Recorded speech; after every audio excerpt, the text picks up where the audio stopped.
It's my personal opinion that Canada is just absolutely cooked. I mean, you have Prime Minister Mark Carney, who has been making these claims that our relationship with Canada is over as we know it. And then he turns around and he basically gets on his knees and thanks Trump for a lot of things.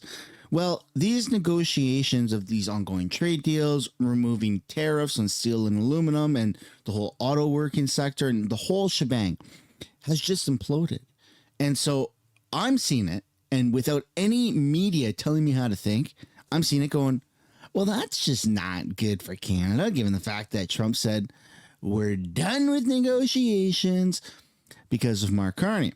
Now, the media is trying to tell you that this is good and that Canada is somehow winning, that this is exactly what Mark Carney predicted, but I'm just not really buying it. So to simplify everything, we're going to take a look at both sides of the story in this video so we can make up our own minds. Welcome back to the channel. Welcome back to another video, everybody. Before we get into it, I do really want to encourage everyone to hit the like button and subscribe if you haven't yet already. It does really help grow the channel.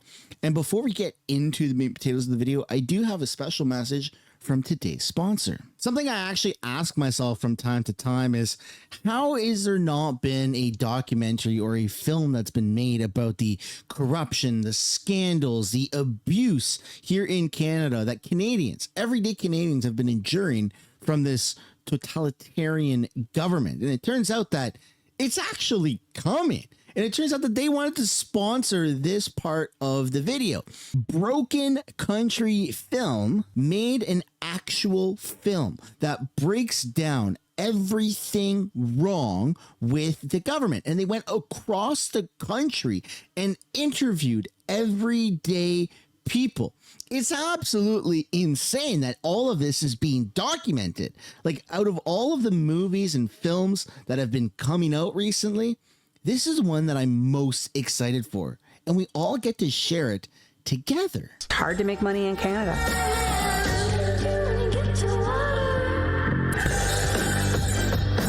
Everybody wants a change. Everybody wants a change in this country. There's a myth in Canada that we have dirty oil. I couldn't be anything further from the truth. Baby born today, she's on the hook for about $30,000 in federal government debt.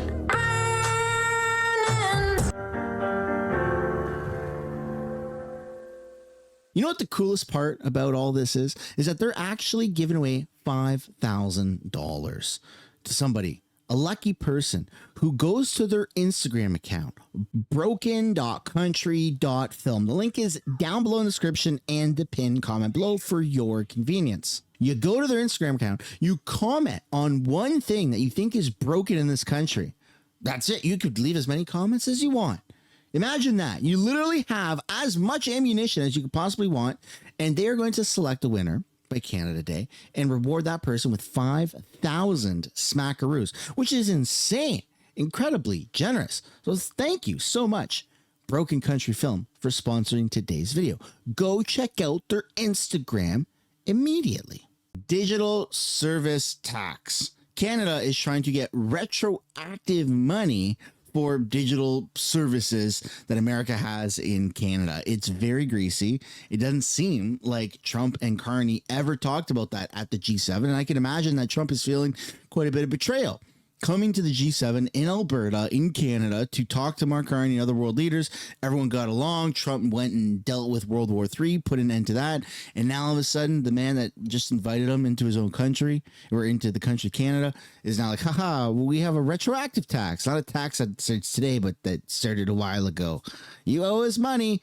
Very bizarre. So here's what mainstream media wants you to think about it, because it's so bizarre that we can all watch the same thing and come to such varying conclusions. Well, there are two things that are mentioned in that posting by Donald Trump on Truth Social. In the first one, he's talking about our supply management system. There's nothing new in that whatsoever. It's been there all along. The 400% reference is the fact that American dairy producers barely have access to the Canadian market. They did get a bit of a breach when we had the Canada-US-Mexico trade deal. We've otherwise been able to keep intact our supply management system, and Parliament has just passed a law saying that in any trade negotiations that we will maintain that system of supply management. The other one, the digital services tax, is also not new. It's not something that was just thrown into the picture. What's happening, though, is Canada is obviously saying that's Canadian jurisdiction, it's our sovereignty, and we're imposing a digital tax. That's the one, for example, that saw some of the major players in social media withdraw from providing news in the Canadian market, notably Facebook, simply because they didn't like that tax. It was their way of reacting to a Canadian decision. That's fine. So Trump putting these two things on the table now is just re-warming up a very old meal that's been lying around for some time. And it can mean one of two things, because with Trump, of course, you're never too sure. Since he considers himself a master negotiator, maybe he has real hope to get rid of the digital services tax. If that happens, there'll be a heavy price politically to pay for Carney, of course, but then Trump gets to say, you see, I got a masterful deal. On the dairy stuff, on the supply management, I don't see how it would be possible for us to give much on that, because across the country, the whole system has been in place for so many decades that it would be upheaval in the Canadian dairy market. So I don't see that one as being very easy to move along. Getting rid of a new digital services tax, sure, that's not the end of the world. Finance Minister François-Philippe Champagne suggested to reporters last week, Tom, that the digital tax. It is very bizarre that this, I don't believe this was ever mentioned by Canada, by Canadian officials. It literally came out of nowhere. It's so weird. And to just drop that on Trump and say it's retroactive, you owe us money. I mean, that's not the Canadian way. The Canadian way is being over apologetic and tiptoeing, not to piss anybody off. This was strategically put out there after the G7 to piss him off. I don't understand the tactic. How can Carney be called the master negotiator? Trump has all the cards. He has all the cards. It's now forcing Canada or Canadian officials to think that we have to do our trade with goods and services with Europe, which Trump has already said that he's not going to allow that if that poses a security threat to the United States. It's an undefined, it's an undefined circumstance. What does a security threat? How does Canada trading with Europe create a security threat to America? Well, maybe we're giving oil to the bad guys. I don't know. It's up to Trump's interpretation, right?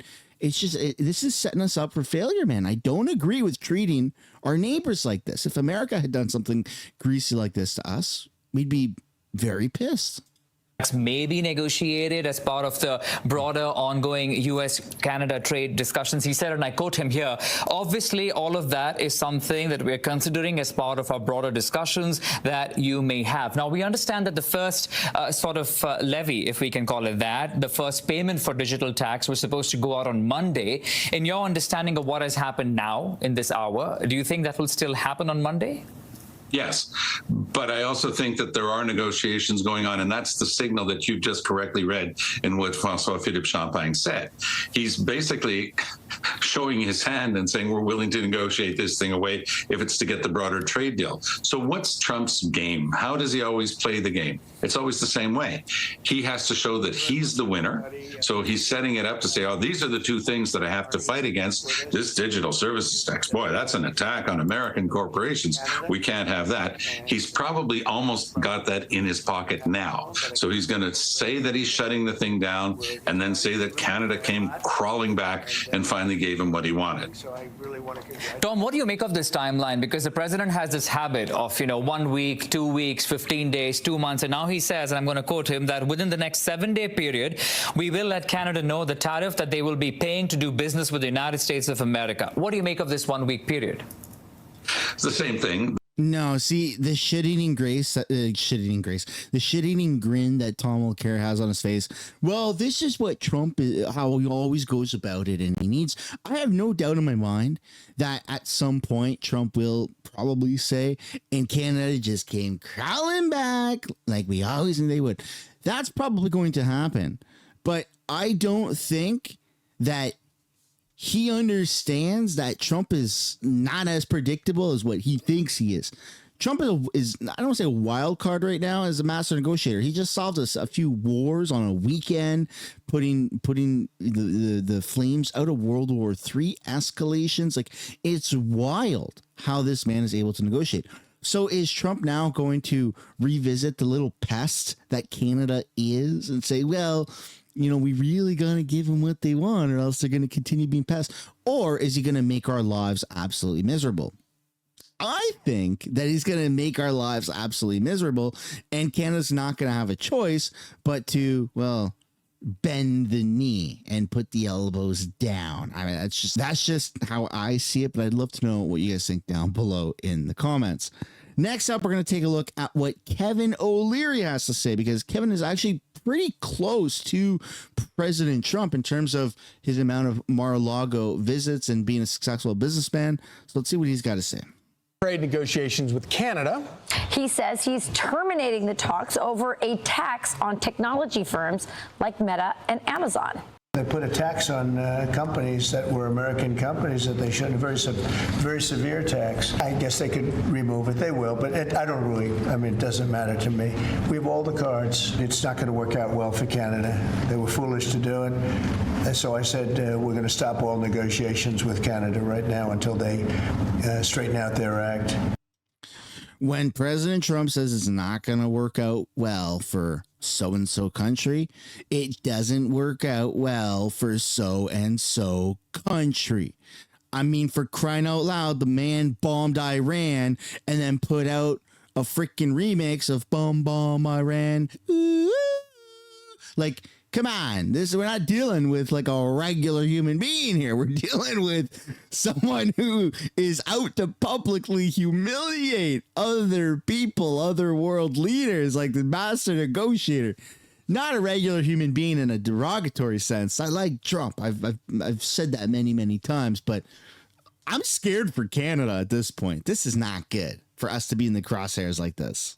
Let's bring in Kevin OLeary, a Canadian and chairman of OLeary Ventures. Man, I love this dude so much because he's smart, he's funny, and he's pithy. And I don't mind just saying it. This is, I don't know, we kind of knew this was going to happen, but I don't think it's going to go anywhere. Is this a tempest in a teapot? You know, this policy actually was introduced by the previous administration in Canada, the idiot king, Justin Trudeau. It was bad policy then, and it's bad policy now. But Carney, the new prime minister, Trudeau was thrown out after he impoverished 25% of the Canadian population, wiped out GDP, buried the country in debt because of one policy called Bill C-69, which doesn't allow development of any energy, anything at all. It's a no pipeline bill. So revenues collapsed in Canada during his 10-year reign, and now Carney has no income. There's no growth in income at all, so he's trying to find any way he can to make income. This is worth $7 billion to the Canadian economy, but obviously it's not going to work out the way he planned. Now, he may be just testing it, but he doesn't have a lot of options because Canada's economy has been wiped out by the idiot king, and he's got to fix it. And so at the end of the day, this is just another aspect of the negotiation. But I will add one thing. The original vision of this, way back 7 months ago, was why don't we somehow combine these two economies, not sell the country, but Canada has all the raw resources, the unlimited nat gas, unlimited oil, unlimited rare earth, unlimited minerals, and the U.S. is the largest market. Yeah. So what are we, all idiots? Why do we have tariffs in either direction? There should be no tariffs whatsoever. Exactly. We should bulk up and then fight off the Chinese. You know, my favorite thing that's happened out of Canada recently was when the No Kings protests spread to Canada, and then Canada remembered that they have a monarchy. So we didn't do it. Change it to the No Tyrants holiday. But, you know, obviously the Trump administration, Treasury Secretary Scott Bessent also has called out. Canada didn't want to have a No Kings protest because we have a king. Oh my goodness. Why do I feel like a lot of Canada is somewhat retarded? Or am I retarded? I don't even know these days. I just know that There's a lot of stupid people in Canada, and even though I am stupid, I don't mean that kind of stupid. I mean people that are supporting this digital tax on America and people that voted in the elbows up. Like, it's just so freaking stupid. The new tax on digital services that Canada has levied is going to levy on U.S. companies. Watch this. Canada has this digital services tax, and several other countries do too. We disagree, and we think that they discriminate against U.S. companies. This was something from the Trudeau years, so we were hoping as a sign of goodwill that the new Carney administration would at least put a break on that during the trade talks. They seem not to have. Real quick, how does that end?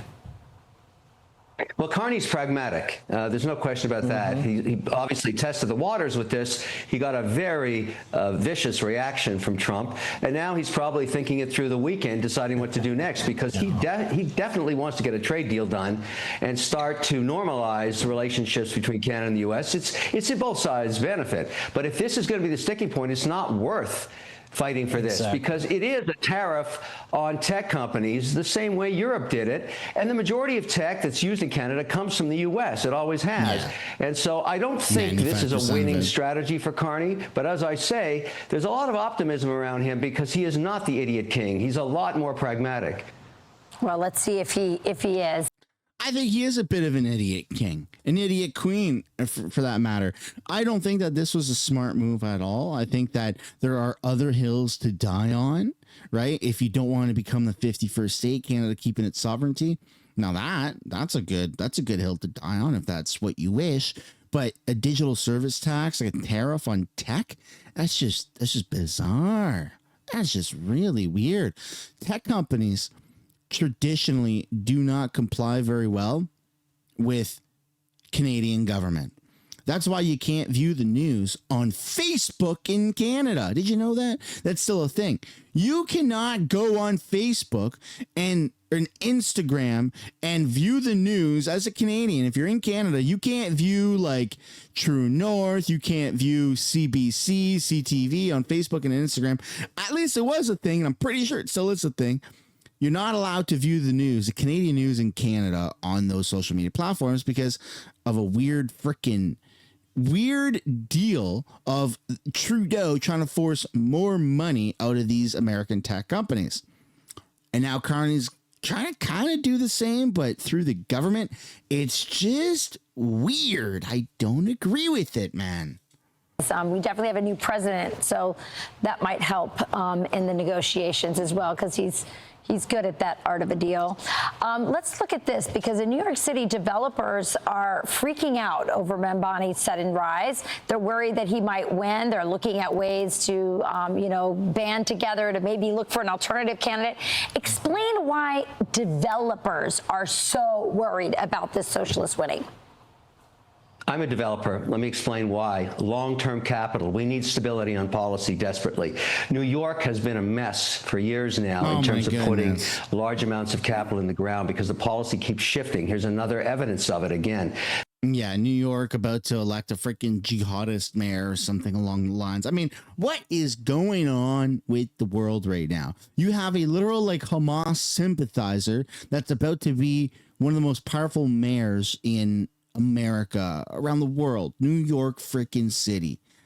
It's just mind-blowing. I mean, oh my goodness, I could go down the tangent, but that's going to be for another freaking day. Did New York really forget what happened? 9/11? Like, they really forget about that stuff? Oh, whatever. I don't know what the hell's going on these days.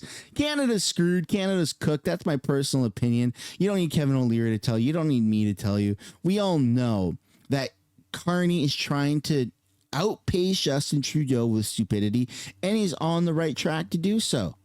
Anyways, that's the end of the video. Like and subscribe if you haven't yet already. It's all I care about. And just remember, go check out the link in the description and the pinned comment below and get ready for Broken Country Film, because it's coming out very soon. Bye for now.